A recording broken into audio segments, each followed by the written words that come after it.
Hello students, welcome to the course of Database Management System by RS Academy. In the previous video, we have seen about the relational algebra operations. Today we will see the normalization of database concept. So normalization क्या होता है, कितने type का होता है, इसके क्या rules होते हैं और अगर हम रिलेशनल अलजेब्रा को यूज़ नहीं करेंगे तो क्या क्या उसमें इश्यूज आएंगे. तो ये सब हम इस वीडियो में आज देखेंगे. सो नॉर्मलाइजेशन क्या है? डेटाबेस मैनेजमेंट सिस्टम में जब हम डेटा को ऑर्गेनाइज करते हैं तो उस पूरे प्रोसेस को हम कहते हैं नॉर्मलाइजेशन. डेटाबेस मैनेजमेंट सिस्टम में जो डेटा स्ट्रक्चर जो होते हैं उनमें चेंजेस जब हम करते हैं तो उस प्रोसेस को नॉर्मलाइजेशन का नाम दिया जाता है. ये एक मेथड है रिलेशनल डेटाबेस डिज़ाइन में कुछ चेंजेस करने के लिए, जहाँ पे डेटा टेबल्स जो होते हैं उनको ठीक से ऑर्गेनाइज करते हैं हम. और हमारा नॉर्मलाइजेशन से मतलब ये होता है कि हम एक ऐसा सिस्टम बनाएं जिसमें डेटा को कोई लॉस ना हो और हम उसमें इजीली चेंजेस कर पाएं.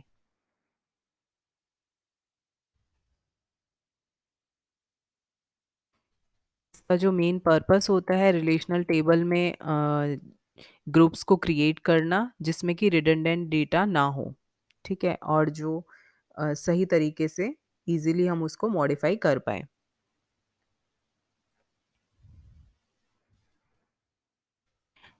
नॉर्मलाइजेशन का जो यूज़ होता है हम जो रिलेशनल टेबल होते हैं उसमें जो डेटा रिडंडेंसी होती है उनको कम करने के लिए हम यूज़ करते हैं. नॉर्मलाइजेशन का यूज़ हम इंसर्शन अपडेशन और डिलीशन एनोमलीज जो होती हैं उनको ख़त्म करने के लिए भी हम यूज़ करते हैं. और जो नॉर्मलाइजेशन होता है ये बड़े जो टेबल्स होते हैं उनको छोटे टेबल्स में या छोटे रिलेशंस में छोटे टपल्स में डिवाइड करता है और आपस में उनका जो लिंक होता है वो भी डिस्क्राइब करता है.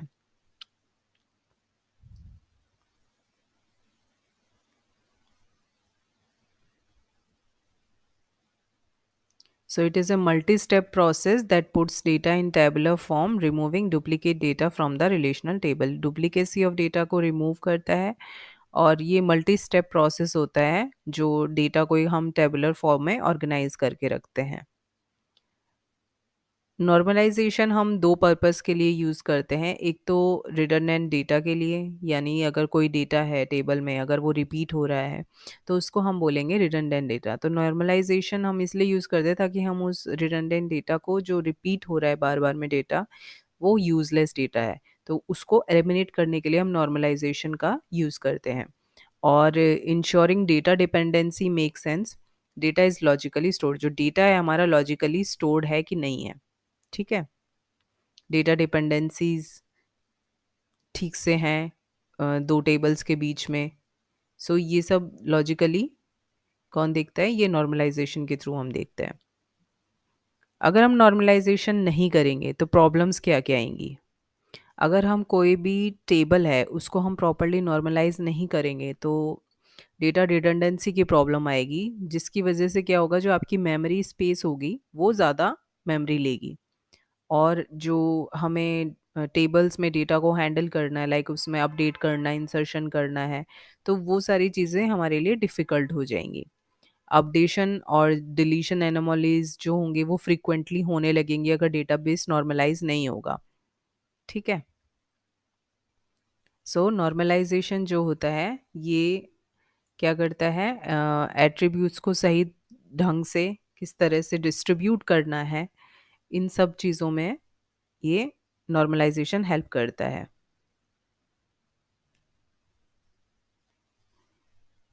ये नॉन डिस्क्रिप्टिव एट्रीब्यूट्स को भी ख़त्म करता है. और लाइक अगर कोई एट्रीब्यूट आपका एक्स्ट्रा है तो उसको ख़त्म करेगा ये. और जनरलाइज्ड क्यूरीज के लिए हम डेटाबेस को यूज़ करते हैं. मिनिमाइज डेटा या डेटाबेस सर्वर पर मेमोरी को स्पेस बढ़ाना होता है तो भी हम डेटा नॉर्मलाइजेशन का यूज़ करते हैं. ठीक है. और मैक्सिमाइज डेटा डेटा इंटीग्रिटी को बढ़ाने के लिए और एनोमलीज को ख़त्म करने के लिए, एलिमिनेट करने के लिए हम डेटा नॉर्मलाइजेशन का यूज़ करते हैं। सो डेटाबेस नॉर्मलाइजेशन एक ऐसा एनवायरनमेंट क्रिएट करता है जिससे जो डेटाबेस है हमारा वो अच्छे से ऑर्गेनाइज हो जाता है, और डेटाबेस जो भी हमारा टेबल में है वो स्टेबल डेटा होता है। अब सपोज़ एग्ज़ाम्पल ले लेते हैं, यहाँ पे हमने एक स्टूडेंट टेबल का एग्ज़ाम्पल लिया है, ठीक है? यहाँ पे स्टूडेंट का रोल नंबर है, उसका नेम है, ब्रांच है, एचओडी है और ऑफ़िस टेलीफ़ोन है। अब यहाँ पे एचओडी की जो ब्रांच है, एचओडी सीएसई का एक ही है, तो यहाँ पे ये रिपिटिशन हो रहा है, और जो ऑफ़िस टेलीफ़ोन नंबर है, सो ये भी रिपिटिशन हो रहा है। यहाँ पे डेटा रिडंडेंसी की प्रॉब्लम आ रही है। सो ये टेबल नॉर्मलाइज नहीं है, इसीलिए यहाँ पे इस डेटा की इंटीग्रिटी नहीं क्रिएट हो रही है। सो we have data of 4 computer sized student, as we can see data to the field HOD and office telephone is repeated for the student who are in the same branch in the college. तो यहाँ पे data redundancy की problem I, because ये table जो है ये normalise नहीं है। सो ये प्रॉब्लम्स आती हैं अगर हम डेटाबेस को नॉर्मलाइज नहीं करेंगे। इंसर्शन एनोमली आती है, अपडेशन एनोमली आती है, डिलीशन एनोमली आती है। सो इनको देखते हैं। सो इंसर्शन एनोमली क्या होती है? अगर सपोज आपने कोई न्यू एडमिशन ले लिया स्टूडेंट टेबल में, सो जब तक स्टूडेंट कोई ब्रांच को ऑप्ट नहीं करेगा कि उसने कौन सी ब्रांच में एडमिशन लिया है, तो हम डेटा को इंसर्ट नहीं कर पाएंगे। और अगर हमने डेटा इंसर्ट कर भी दिया इन केस, तो क्या होगा, हमें जो ब्रांच इन्फॉर्मेशन है वहाँ पे हमें स्टूडेंट की जो इन्फॉर्मेशन है वो ब्रांच इन्फॉर्मेशन में नल रखनी पड़ेगी। अगर हमें 100 स्टूडेंट का डाटा इंसर्ट करना है सेम ब्रांच में, तो जो ब्रांच इन्फॉर्मेशन होगी वो रिपीट होगी 100 स्टूडेंट के लिए। तो इस तरह की जो एनोमलीज आती हैं, तो इनको हम बोलते हैं insertion anomalies. Next is updation anomaly. अब सपोज मिस्टर एक्स, जो कि स्टूडेंट टेबल में हमने देखा था, वो एचओडी थे सीएसई डिपार्टमेंट के। अगर वो एचओडी नहीं है, for some kind of situation वो एचओडी नहीं है, एचओडी चेंज हो गए हैं कंप्यूटर साइंस डिपार्टमेंट के, तो उस केस में क्या होगा, स्टूडेंट का जो रिकॉर्ड होगा वो अपडेट करना पड़ेगा।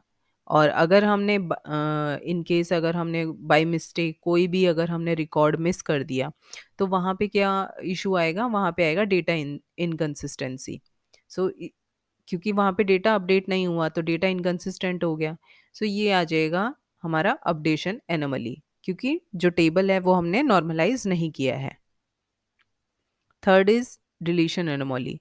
इसमें क्या होता है, अगर स्टूडेंट टेबल में हमने दो इन्फॉर्मेशन दी हैं, दो इन्फॉर्मेशन एक साथ रख दी, स्टूडेंट इन्फॉर्मेशन और ब्रांच इन्फॉर्मेशन। अब at the end of academic year क्या होगा, जो स्टूडेंट रिकॉर्ड होगा वो डिलीट हो जाएगा, और हम ब्रांच इन्फॉर्मेशन भी उसमें डिलीट हो जाएगी, ठीक है? तो इसे हम कहेंगे डिलीशन एनोमली। सो ये सारी जो एनोमलीज हैं, ये अगर हम टेबल को नॉर्मलाइज नहीं करते हैं तो ये सब इश्यूज हमारे आते हैं डेटाबेस में। डीबीएमएस में जो नॉर्मलाइजेशन होता है उसके कुछ बेनिफिट्स होते हैं, कुछ एडवांटेजेस होते हैं, लाइक ये डेटाबेस को जो डेटा टेबल्स हैं उन्हें स्टेबिलिटी प्रोवाइड करता है। डेटाबेस जो होता है, डेटाबेस डिज़ाइन हमारा वो फ्लेक्सिबल होता है अगर हम नॉर्मलाइजेशन यूज़ करते हैं। नॉर्मलाइजेशन जो होता है ये लाइक हाई लेवल की सिक्योरिटी प्रोवाइड करता है। यहाँ पे इंसर्शन डिलीशन और अपडेशन एनोमलीज जो होती हैं उन इश्यूज को भी ये रोकता है। और नॉर्मलाइजेशन एक तरह से पूरी तरह से डेटाबेस को बेटर बनाता है, ठीक है? सो एज वी मैंशनड कि नॉर्मलाइजेशन जो होता है वो मल्टी स्टेप प्रोसेस होता है, ठीक है? उसके कुछ रूल्स होते हैं जिनको हम डिवाइड करते हैं नॉर्मल फॉर्म्स में। सो फर्स्ट इसकी होती है फर्स्ट नॉर्मल फॉर्म, से second normal form, third normal form, BCNF यानी कि बॉयज़ कॉड नॉर्मल फॉर्म, और फोर्थ नॉर्मल फॉर्म। सो ये सब नॉर्मलाइजेशन की कुछ फॉर्म होती हैं। सो इनको हम नेक्स्ट वीडियोस में डिस्कस करेंगे। आज के लिए सिर्फ इतना ही। अगर वीडियो पसंद आए तो please like share and subscribe. Thank you.